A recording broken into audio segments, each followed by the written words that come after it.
Welcome to the Julie Saillant podcast, the place to reconnect to your heart and live your soul purpose. This is where you will find inspiring information on how to reconnect to your heart, get into mind, body, spirit alignment, and step into your personal power. Together, we will hear messages from the sacred animal kingdom, discuss how to reframe success that works best for you, and learn to step into divine flow, allowing you to do what your soul came here to do. Thank you for being here. And now, let's tune in to today's show. Hi, everyone. Julie Saillant from Motivation Addict. I am thrilled today to have my dear friend Darby Bonomi here with me. We are doing a masterclass today on how we can get the healing benefit at the barn with our horses when life's nerves creep in and steal our joy, which I know we are all kind of dealing with no matter what time of year it is. Thank you for being here, Darby. I'm thrilled to have you today. Oh, thank you, Julie. I'm thrilled to be back. This is going to be fun. So Darby and I have been going over just discussing kind of how we can be more joyous, right? When we're either at the barn or we bring a lot of life stresses to the barn. That's probably the better way to say it. So what can you do to bring in a state of joy at the barn and reclaim your riding? Let's start with that, Darby. Oh, that's a big question, Julie. I know it's a big one. Right? It is. And, but we all ride. I mean, part of why we ride is for the emotional and mental benefit of being at the barn, right? I know for me personally, when I'm at the barn, I'm in my most grounded, most joyful, most grateful state. I mean, right? It's really a state of grace being at the barn. And after I ride, right, the day can be complicated and stressors at work and kids and whatever else. And after I ride, it's like, well, what's the problem? There's no problem. Yes. Right? Yes. Just being with my horse, even not riding, just being with my horse, being in the stall, brushing him, just cleaning tack. The whole package is just so beneficial for me and for my clients. But what happens, right, is we pack all of our stress and we bring it to the barn, and then we aren't joyful. Then we don't get the full benefits, and also we drag all that stuff to the barn. So how can I think what we're trying to say is, how can we drop all that and really take in what the horses and the whole barn has to offer for us? Yes. And so I'll throw something out, Julie, and then you can expand. I think we need to create some boundaries for ourselves. Yes. And there are lots of ways to do that. One of the ways that I like to do that is on my way to the barn. I really like to actively set intentions to leave everything behind. And I have some different visualizations I can use with colors, and, I can put my work life and my all those stressors in a different color in the side of my mind. I put that away. I know it'll stay there. When I'm finished with the barn, I can go back and deal with them.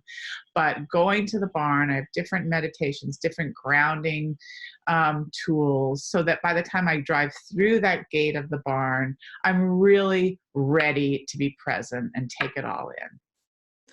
I love that. And one thing that you mentioned that we both do is we find a common place on your way to the barn, even if it's 10 minutes or 45 minutes, where you might be a stop sign, or it might be a restaurant, or somewhere where you about halfway and you think, this is where I'm going to start taking active steps to prepare myself to be joyful. So if somebody cut you off in traffic, if you had a terrible day, or you had a fight with your spouse or your boss, this is when we want to use some of those exercises that I'd love for you to talk about, to let that stuff go, so that we can start allowing in that opportunity for joy and for happiness.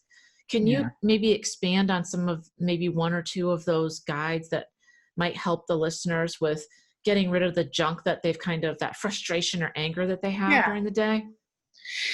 Yeah, absolutely. I mean, the key to mindfulness really is to be in present time, right? Yes. And so all that other stuff is in the past or is in the future. And so the key is to, I love what you do is you go past a certain stop sign or past a certain place. And at that point, that's a signal, I'm leaving this all behind. Yes. So I love that tool. Another tool that I have is, really, and again, at a certain point in the drive, or even if your drive is short, as soon as you get in the car, is to start to be exquisitely present or exquisitely notice what's around you. So whether that's your body in the seat of the car, you're noticing your seat on the seat of the car, your feet on the floor, right? And really bringing your energy down closer to the ground. Other ways to get grounded and to be exquisitely present are to actually actively notice what's around you. You pass a tree, you actively notice and exquisitely notice the leaves of that tree. And all of that is bringing you into present time, which is where the joy is and the gratitude. So, and as you do this, I set the intention to drop all that emotional energy down to the ground. Yes. Whatever the emotional chatter, the mental and emotional chatter, I drop it to the ground, knowing that Mother Earth will help cleanse me of it, right? Just drop it to the ground. And at the same time, I'm being exquisitely present by noticing that tree or that car or whatever it is outside, or, myself in the seat. Those are some tools that really help me and my clients get right so that you're right here in present time. Yes. Not ahead or back what happened yesterday or even an hour ago. Yes, I love that, because so many of us will be going to the barn and then you get out of the car and you're still carrying all that stress and tension. You're still either, if you're not in a mindful state, which Darby and I have talked about, you are either back there at work having that argument with the boss or whatever that discussion was, or you're ahead thinking, maybe you have the kids to deal with and you're thinking, oh, brother, I have to get home and deal with ABC. You're not being mindful, and that means being present right here, right now, because where we are right here, right now, that stuff's not happening.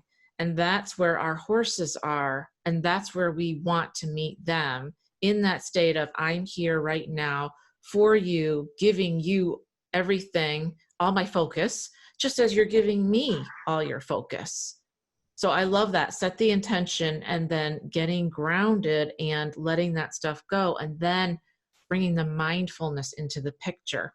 Because the ultimate is we want to be able to go to the barn and experience the joy of being with these magnificent animals, whether you're riding or doing groundwork or just grazing. We want that heart-to-heart connection. And you can't have that if all this junk's in the middle. Oh, and by the way, side note, your horse knows all this. So if you bring all this stuff with you to the barn and you try and be like, oh, today's going to be a great day, but you have all this stuff swirling around you like a tornado, they can see that and feel that, right, Darby?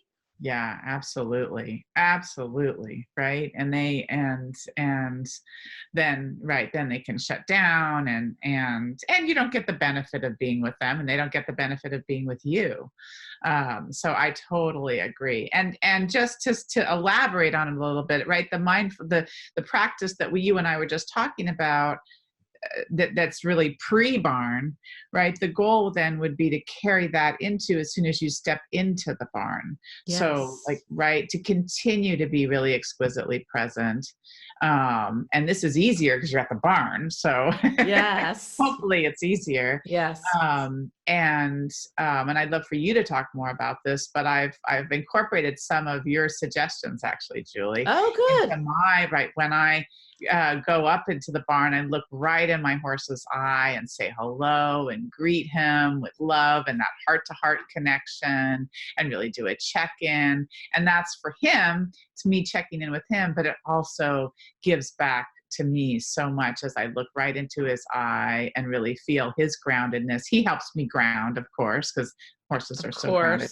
And that, so that, that's the beginning then of my time at the barn. So maybe maybe you can talk more about that, about connecting with your horse. Of course. So when we get to the barn, thank you. I'm so glad you're doing that, Darby, because you're an experienced, and everyone, Darby is a very experienced rider. She's been showing, she's been doing this for a long time. So she's not a newbie at this, but it's wonderful to, if I walked up to you, Darby, and I just went to your front door, barged in and sat down, you'd be like, who are you? And why are you in my house? And what's happening here? And that's exactly what so many riders do, right? They come to the barn, they can drop some of their junk, but then they go right up to the door. You've got your, you're ready with your gear. You want to bring them out, get them going. And you've got all these lessons in your mind, like, I'm going to get out there and this is what I'm going to do. And you haven't even said hello yet. Yeah. So by slowing down and taking some deep breaths and looking into your horse's eyes and saying, hi, I'm so happy to be here. And I always, always, always ask permission to enter into their space, because this may seem like a small thing to us humans, but to them, this is their whole world. This is their safe spot. And so even if you've had your horse a long time, I would encourage you to just ask, is it okay for me to come in? And they always say yes.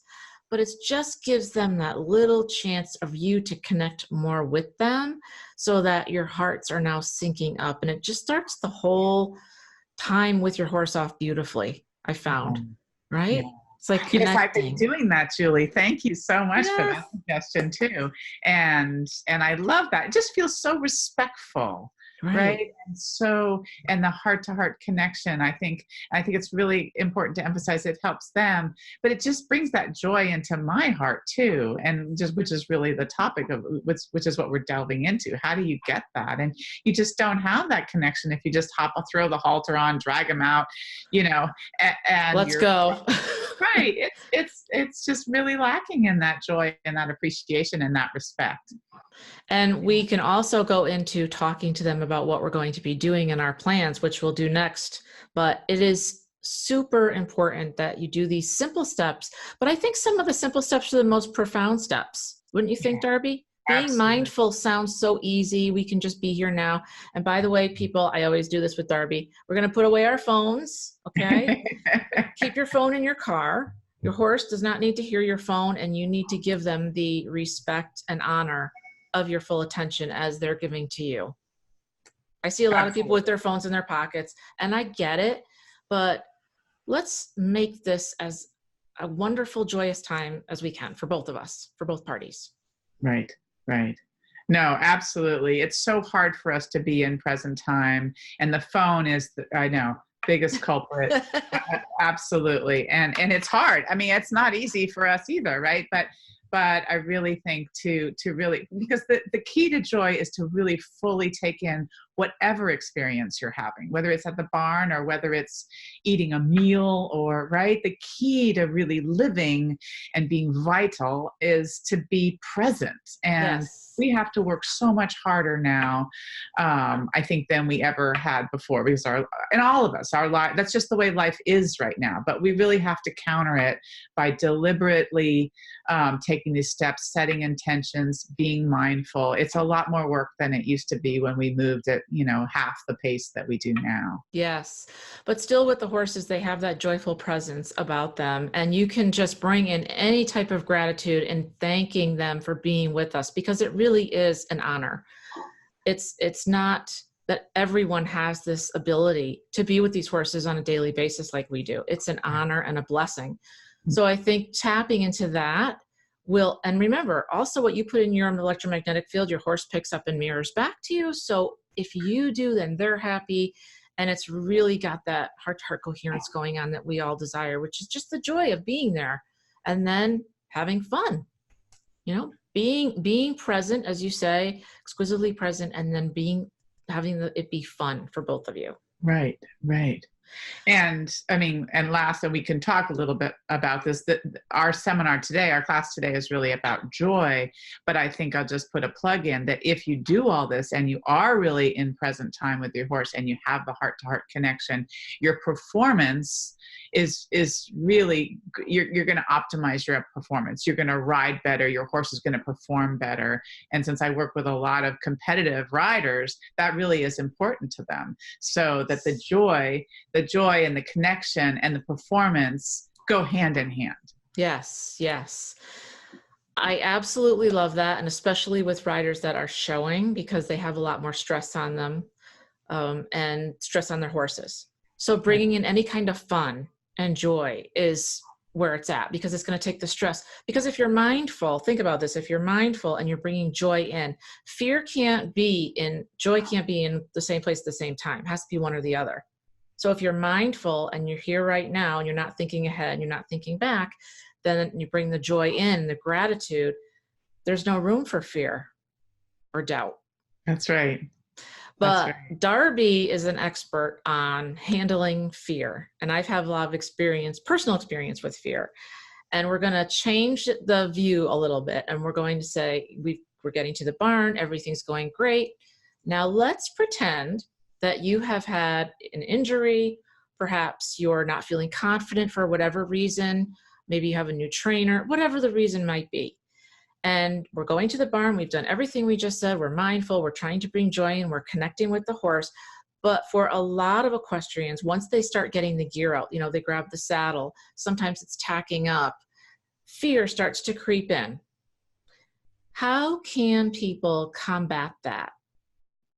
Yeah. Well, different ways. I mean, I just want to emphasize what you just said, which I think is beautiful. If the joy is there, if you're really in the moment and connected with the joy, it's really hard for fear to come in. Yes. And so a first step to combating the fear, because stepping back here, fear is generally in the past. Like you said, maybe you had a fall last week or 3 months ago, you're still thinking about that. Or it's in the future, which is, I might fall off if this happens, or my horse. I mean, I work with a lot of people who say, well, if this happens and that happens, then my horse will take off. But how far in the future is that? Right. What's that? Right. Yeah, they're so far in the future that they're not in present time. And in present time, right at this very moment, horse isn't taking off.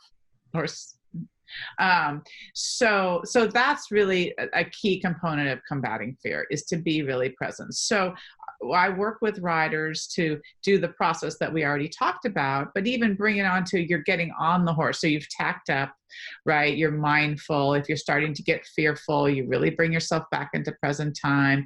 You use techniques like actually touching your horse, and really allowing that to help you and be in present time. You're touching his shoulder, you're aware of that.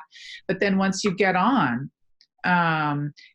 being very mindful of putting your foot in the stirrup and then sitting down, grounding yourself in the saddle and being right here in present.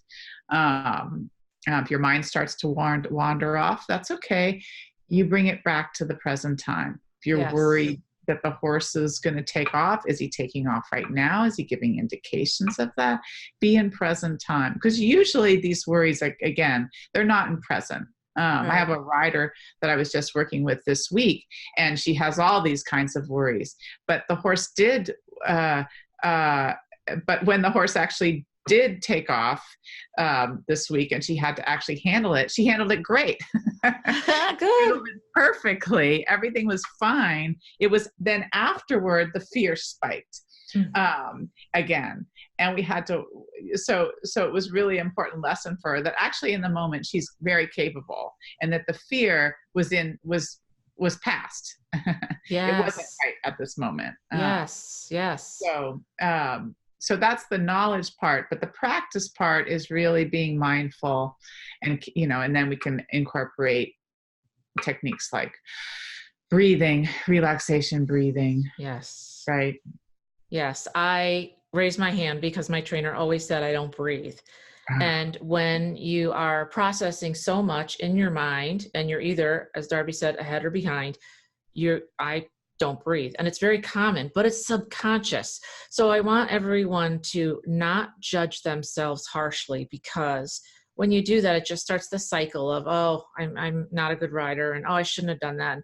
Don't judge yourself. It's okay. Just notice it and let it go and breathe. Because when you do take a breath, like if you take a breath right now, it just grounds you, it slows things down, and it brings you back to your center and brings that mindfulness right back in. And I love what you said, Darby. Even if you're on the horse or you're on the mounting block, that's when, for me, fears start to creep in. Again, bring yourself back, breathe, touch the horse on the shoulder. Or if you swing your leg over, touch them, right on the withers, or tell them they're being, a good boy or a good girl. And remember, you are in control. I think people forget and think, well, I have this plan and I have to do ABC. We have to walk, trot, canter, do some jumps. You're in control. You can do anything you'd like, right? So let's think about what would be fun. I can stop anytime I want. I can do something different if I want. I can go for that jump over there, or maybe I can get out the cones. My favorite thing is getting out cones. My horse loves cones. Let's do some work, let's bringing back the fun, as you said, Darby, keeps you grounded and mindful. And I honestly believe that if you breathe and laugh and think, let it be fun, your horse picks up on that. Oh, for sure. Absolutely. They definitely read us and respond and reflect what we're feeling inside. And what you said, I want to just go back to what you said about being in control, because this is something I work with people on all the time, that we get to decide, right? Because so people are often fear that things are going to get out of control. Yes. And my point is, if you're really in present time, you're going to know if your horse, because people tend to have fears of horse taking off, or another type of fear is making a mistake, which we can talk about in a minute, but horse taking off or something bad happening in that way. And my point is, the horses are going to give you warning, yes, but you're only going to pick up on it if you're present and are open to receiving it, right? Yes. So you have a lot of control.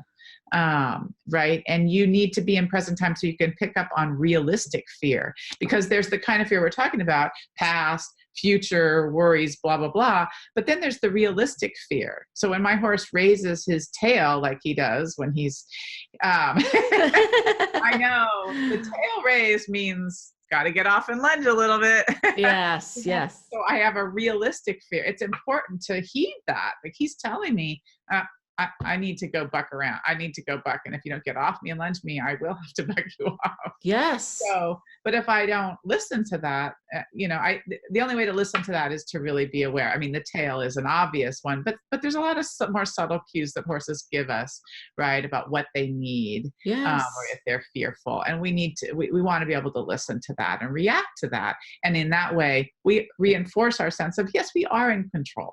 Yes, yes. Right? So 2 important things you just said is the ability to be, when you're in that mindful state, you can see those type of subtle signs, which are not very subtle when you're on the horse. They see the ears go back, right, you see the head come up if they see something, or another horse is running around, or, right, if one's running, they want to run, the tail comes up, but you miss that if you're, and that's why I got dumped a couple of years ago. I missed all that junk. We were done for the day. And we were going back, and then all of a sudden he thought he saw a bear or something, because in Connecticut there are bear, and he did a 180. We were done. In fact, my feet were almost out of the stirrups. We were done for the day, but I was still far from the barn. That's my fault, not his fault. Mm-hmm. And he turned and I fell. That's my fault, because I was not present. I had thought, we're done for the day. We're just going to go back in, and you're not paying attention. Right. So that's super important. And then you're missing the cues, but if you're mindful, you'll see all the cues. And then another thing you just said, which I love, is, which goes back to, you have the power to do whatever you'd like. If you need to get off and go lunge again, go ahead. Do whatever makes you feel good and makes your horse perform better, and that you feel more in sync. If he feels a little hyper, get off and do a little lunging, do a little groundwork. Mm-hmm. Right. Right. I love that. I Yeah, love that. yeah, and fear just paralyzes us, right? Often, and then we feel like we're stuck, and then that increases the fear. So the point is to put the control back, to put you back in the driver's seat, and maybe you don't even need to get off. Maybe you just have to be. If you're aware, you realize, oh, your horse is sort of sensing that there's a bear over there. So you Yes. put your feet in the stirrups, and you're going to shorten your reins, and actually, maybe you'd just be fine. You could do. It would only be a sort of a 180, a 90, and you might have stayed on. Yes. So, Yes. but that's being in present time with your horse, right? Yes. One thing Darby and I had discussed, which I think is for me as a rider, super important, has made all the difference, is riding every stride. Mm. And this, I've had trainers tell me this, I've had best friends tell me this. For me, it really works because my mind does wander. So I need to really ride every stride, ride every step, and think, I'm here, because that also can keep you mindful. Do you want to talk about that a little bit, Darby? Because I know that you said that works for you as well. Yeah, absolutely. And then riding every stride also helps combat the other kind of fear that we touched on that robs people of joy, which is this kind of perfectionism, or this feeling that somehow I'm going to make a mistake, which is again a future worry rather than and one way to combat that is to ride every stride, right? To be, Yes. if you're worried you're going to make a mistake on fence 3, then before you even get to fence 1, you're not riding fence 1, and you're not riding the corner, and you're not aware of your pace. You're just worried about fence 3. Yes. So it really helps your performance and your enjoyment if you just stay with your horse. You know how to ride. Be with your horse. You have to be, with him where he is, but also so that you can adjust whatever's going on at the moment. But it also just reduces the fear, because you're right. In present time, you can handle it. You can handle this stride right now, Yes. right? And then you can handle the next stride. Yes. It's all doable. It's like breaking things down into smaller bits so that Yes. you can manage them. So I love ride every stride. It really helps people both with their performance and with their anxiety. And knowing that it's still there, but you can control it, is a big factor and makes me feel stronger as a rider, because it makes me feel that I have control here. As you said, in the now, I'm okay. He's okay. Right. And I'm okay. So if it's going to take a couple strides for them to, if you're afraid of them going off and, bucking or running around and dumping you, whatever the case may be, again, that's a future fear, as you said. But when you're riding every stride, it takes a couple strides to do that. They can't just do that like right away. Mm-hmm. But if you're riding every stride, you're going to see those changes. Mm-hmm. I love that. And I think that's so important. And I think I'd love to talk about visualization, because I don't think enough riders do this. And I know I use it. I think you use it. When we're on the horse, let's talk a little bit about how we can visualize maybe guiding our horses to a calmer state or to what we really want to accomplish. What are your mm-hmm. thoughts on that? Yeah. Are you talking about visualization when you're actually riding or before you ride? When you're actually riding. When you're actually riding. Yes. Well, you gave me the technique, which I've really liked and I've used, Julie, which is to show pictures to your horse about what you're going to do. Yes. And this isn't, you might be on, but telling him in pictures, right, this is what we're going to do today. Yep. And it can be a pretty quick visualization of, okay, we're going to do this, that, the other. We're going to do this kind of warm up. We're going to be in this ring, and then we're going to go to the other ring. And you're communicating it to him, but you're also running through it in your mind and visualizing how you want to go. It's like setting an intention, right? Throwing that energy out there of this is my intention of how I want this to go. Yes. Yes. That does work perfectly before you get on, just so that you're on the same page. Mm-hmm. And then if I want my horse to slow down, I actually think of an elephant's feet, because elephant have big feet and they go very slowly. And miraculously, when I put that picture in my mind, he slows down. Mm-hmm. So our minds are so strong. And I think that if we're mindful and conscious of where we are, that they can pick up on your images as well as your energy. Because as you said, you're running it through your mind. So you're visually seeing it, and they are as well. They That's can a pick up on. great technique. I Yeah. love that. Try I haven't that. used that. I love that. Yeah. Yeah. You know how slow they are? And Yeah. you will And literally light, slow down. but light on their feet, elephants are, right? They're Yes. very light on their feet. Oh, I love that. Actually, Julie, I haven't used that I haven't articulated the visualization technique quite that way. So that is really useful. Yes. I mean, Especially if your horse is kind of like, like they're getting hyped up. I just think of an elephant's feet and how slow they go, and he will literally slow down. that's so interesting. Thank you for articulating Try that. that. I mean, I will think, when let's say when I'm trotting and I'm posting and then I want him to come up underneath me and I'm going to, I think there is this moment of visualization of what I want it to look like, but I hadn't articulated it with that kind of image. So that's very useful. Thank you. Yes, try that. And you can bring in anything you like that maybe would make it more fun and joyful. But I love the elephants because they're just, as you said, they're light on their feet, but they're slow, right? They take their time. And horses can pick up on so much, more than what we really probably understand is my feeling from talking with them. But try that next time. So they're picking up on so just to dig a little deeper here, the horse is picking up on the image because as you've taught me, horses think in images. Yes.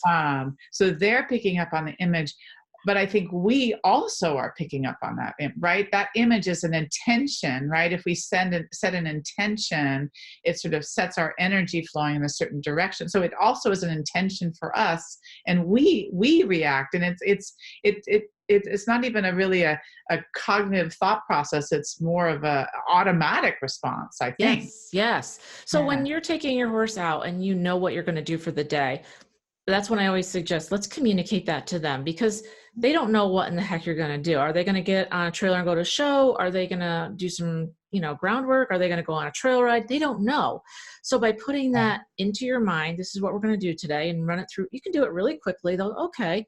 And then when you're on them, you can continue to give them more images and they will pick up on them because that when they give me words, they also give me images, but they give me more images than words.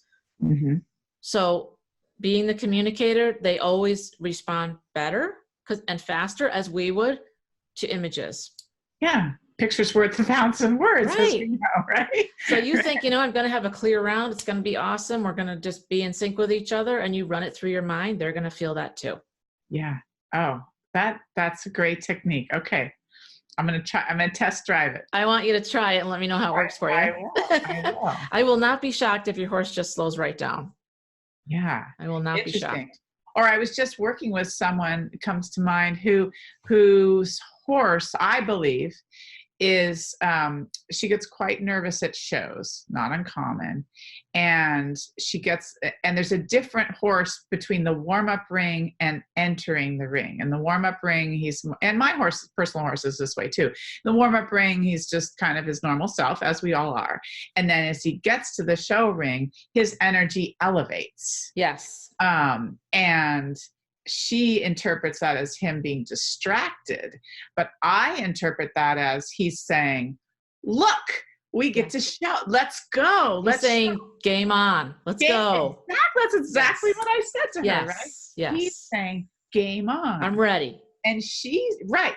And she's reacting with this fear because to her, that tension in his body means something fearful, like he might take off, or I don't know. She doesn't even have, and I'm saying, no, we have to retrain that a little because I think he's issuing an invitation to you. He is. To join him. He is. Yeah? Yes, I can see it. That's why I said, game on. He's like, yeah, that's so funny. I thought I said the same thing to her. Yeah.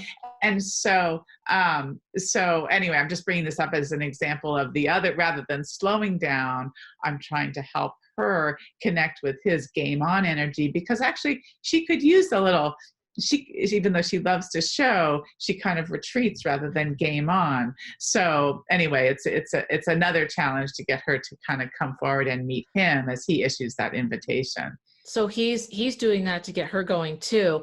There was an eventer I saw that had a camera on her helmet once, and she always had a ritual or an intention, and she would say, let's go. Like, whatever you can give yourself, any words or any pictures, but it's kind of like this is the moment where we're going to go shine. It's going to be great. It's going to be fun. That's what he's trying to get to her, but she's perceiving it as, oh my God, like he's going to go like, so that is all just giving yourself a different lens, and maybe a word or two that would be like, yes, we're together. Like, let's go, like, but that's so common for all of us. A lot of us warm up ring. We're okay. We're nervous, but your nerves are high. It's not easy. I'm not going to lie and say it isn't. And when you get in there, it's like, you have that moment, right? Like, but if you can transform that from a to a yes. How different does that feel in your body? From unsafe to safe. Right. From holy crap to this is going to be great. I'm excited. Yeah. Yeah. And so that's a big one that most people, it's so funny you say this, because when I get nervous, I've learned to say, they say excitement and nerves go together, like two opposite sides of the coin, right? So if you're nervous, instead of saying nervous, you say, I'm excited. It's a different feeling in your body. So if she can try and do that instead and say, I'm excited instead of I'm nervous, that flips it for her. Mm-hmm. Yeah. I've heard a lot of people talk about this, and it seems to really work, because you feel different in your body when you're excited versus when you're nervous, you're scared. When you're excited, you're pretty happy. Like this is cool. Right. No, you're talking about the misattribution of that kind of feeling in your body. And a lot of people make this misattribution, right? They feel this bit of tension and excitement in their body, and they think it's fear, and they've attributed that to fear.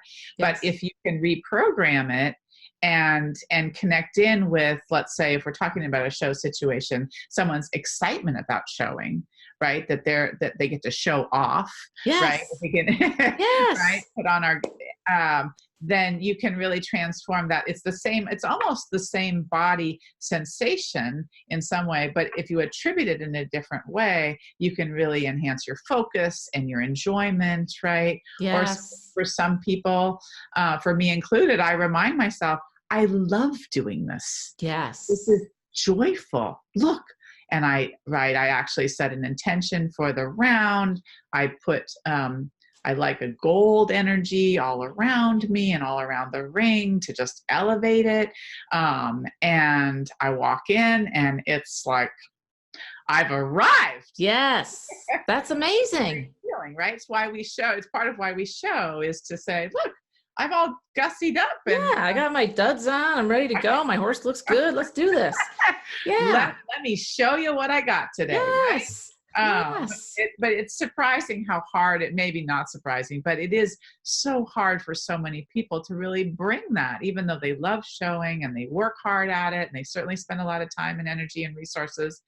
And then they get to the show and they're not enjoying it. They're actually not feeling joyful. They're feeling constricted. They're feeling like they're going to throw up. They got butterflies. But that's how I felt. I felt like that. Right. I mean, I felt like, this is really scary. It's a big deal.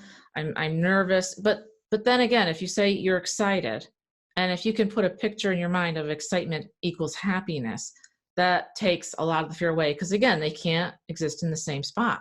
Yeah. Yeah. Right? That's right. I mean, Darby and I have talked about this a lot, and we riders, equestrians, are perfectionists. A lot of us, we are usually type A people. We like to show people what we can do. And we want to do things the right way for us and for our horses. And perfectionism can get in the way. I want to have a perfect lesson. How many times have you heard that? I've said that to myself a million times, just on a lesson. I want to have a perfect round. I want to have a perfect trail ride, but in reality, you're setting yourself up for kind of disaster, because perfectionism, and it's kind of like beauty's in the eye of the beholder. What's perfect for you, Darby, is I have a probably totally different definition. Well, I'd love it if we could delve a little bit into perfectionism and type A people, and how we can, the expectations that we set, and how we can set ourselves up for success rather than failure. Yeah. Yeah. Perfectionism. What a burden, right? This is a big deal for riders. It's a big deal. And it's a big deal generally, I think, for people, even out of the saddle, right? And Yes. well, what first comes to mind is, perfection is when you're in the state of demanding to be perfect, it's a state of judgment, right? Yes. And whenever we're in sort of a state of judgment, we're probably unhappy, and our energy is low, and it's not right. What we want to try to cultivate, if we can, is as being in a growth kind of state, or a growth mindset, right? Perfectionism, it just kills joy. It really kills performance.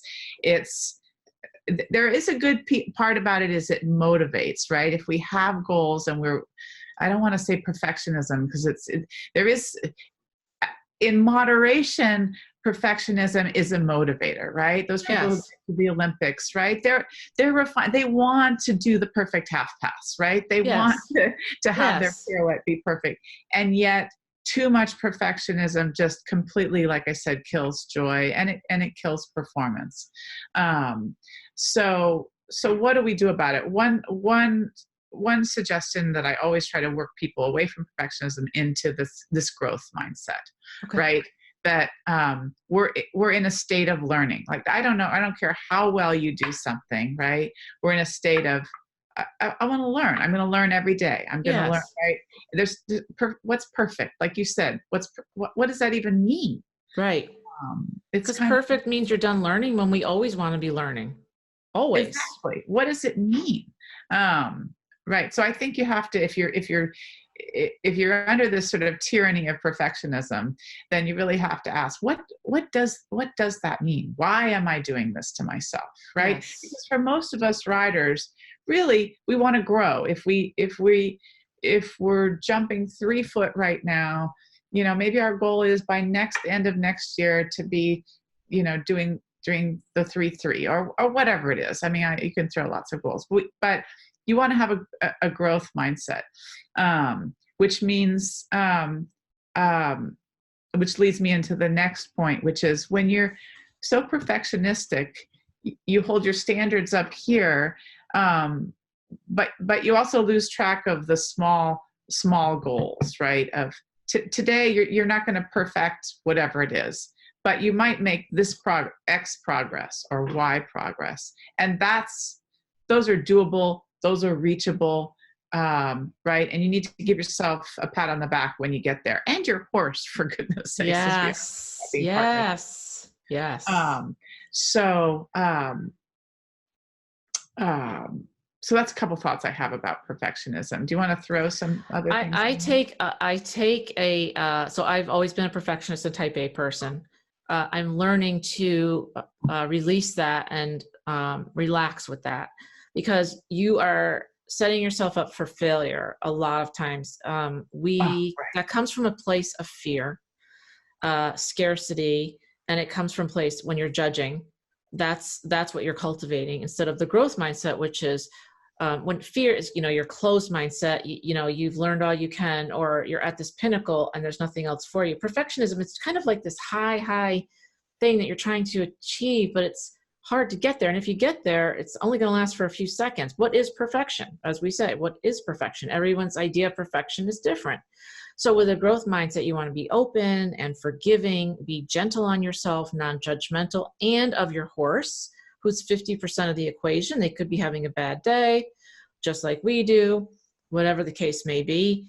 But I think it's really important to give yourself a break. And we want to set ourselves up for wins. And I like to think of this as reframing success. And in business, I'll tell you, in business, I always thought of success. This is another one. What do you think of when I say success? Everyone has a different idea of what success looks like, right? But I thought of success in terms of money only.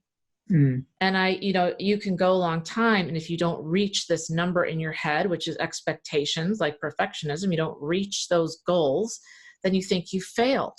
And all this work you've done, and you're a failure, and you set yourself up, and it's kind of like a domino effect. You're not winning. You're not building yourself up. You're tearing yourself down. Versus every day when you ride, as you said, have a bite-sized goal, right? And maybe if you haven't cantered in a while, I'm just going to canter around one time. And then that's a win, right? You Right. got to pat yourself on the back, pat your horse on the back, because if you don't, you're going to go for a long period of time and nobody's getting recognition or happiness because you're trying to be perfect and nobody's winning. Whereas if you say, hey, you know what? He did that really great today. I'm so happy. I'm so proud of him. I'm so proud of me. That's a win. And now you're getting back to that joyful state, which is what we're trying to get back to. Right. Right. And I would just, you mentioned the fear of failure. Yes. And which, you know, we really want to encourage, right? The only way you grow is to get out of your comfort zone and risk failure. Right. And there's a lot of press on this now, a lot of talk about it, but it's really true, right? If you're going to grow, Julie, and you're going to try some new things with your horse or with your business or with whatever, you're going to have to risk failure. You're going to have to step out of the comfort zone and do some new things. Maybe they'll work. Maybe they won't. But we can't then label. We have to enjoy, sort of, so to speak, enjoy the failure. Like, oh, okay, I tried this. That part of it worked, but this part of it didn't. Okay, so I'm going to try this in a different way, right? That's the growth mindset we're talking about. You can't be afraid of failure. Yes. Failure is really only when we don't try new things, right? And try to grow. Yes. So I think we're lucky to live in these times, because I think we really are questioning this business of perfection and failure and what these terms mean. Yes. Yes. Right. I mean, I have someone who likes to say to me, go out and make new mistakes today. Yes. Right? Yes. Don't make the same mistake. Make new mistakes today and learn from them. Right. So I think that's really what we're talking about. And when we're riding, that's the case also, that right, you're going to try something new with your horse. Maybe you can get him to move forward better if you do, I don't know, try something different. Right. Or you try a different trainer for a day, or you go to a clinic and audit it. There's so many ways to get out of the same old, and you need to do that for your growth and for your horse's growth. And will it work every time? Probably not. But you know what? You tried and you did something different. And that's what you have to say. Hey, I did a good job today. Right. The horse did a good job today.